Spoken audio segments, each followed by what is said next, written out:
بسم الله الرحمن الرحيم واذكر ربك إذا نسيت وقل عسى أن يهديني ربي لأقرب من هذا رشدا ولبثوا في كهفهم 300 سنين وازدادوا 9 قل الله أعلم بما لبثوا له غيب السماوات والأرض أبصر به وأسمع ما لهم من دونه من ولي ولا يشرك في حكمه أحدا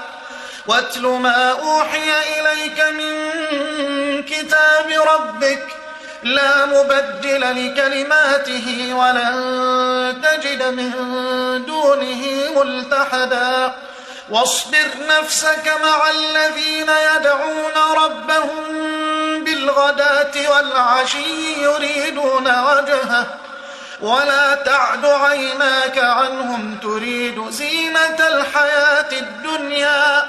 ولا تطع من أغفلنا قلبه عن ذكرنا واتبع هواه وكان أمره فرطا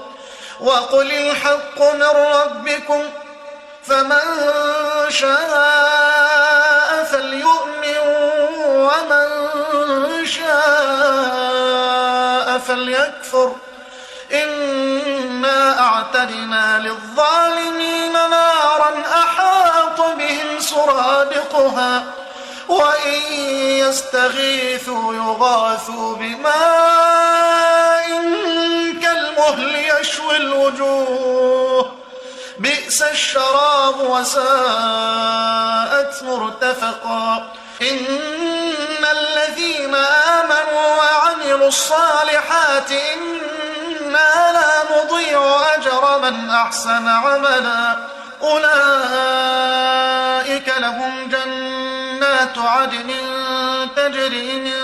تحتهم الأنهار يحلون فيها من أساور من ذهب ويلبسون ثيابا خضرا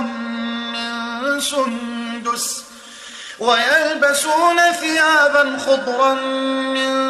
سندس واستبرق متكئين فيها على الأرائك نعم الثواب وحسنت مرتفقا واضرب لهم مثل الرجلين جعلنا لأحدهما جنتين من أعناب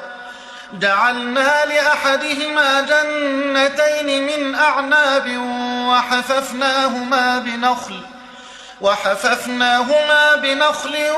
وجعلنا بينهما زرعا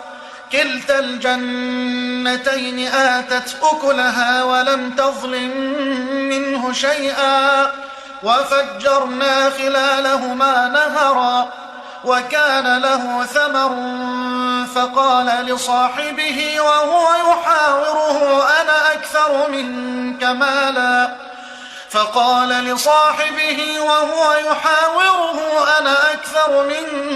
مالا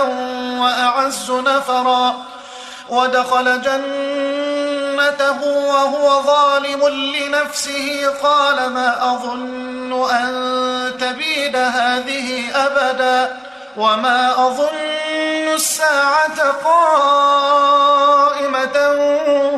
ولئن رددت إلى ربي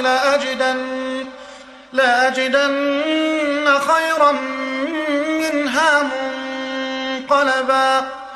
قال له صاحبه وهو يحاوره أكفرت بالذي خلقك من تراب ثم من نطفة ثم سواك رجلا لكن هو الله ربي ولا أشرك بربي أحدا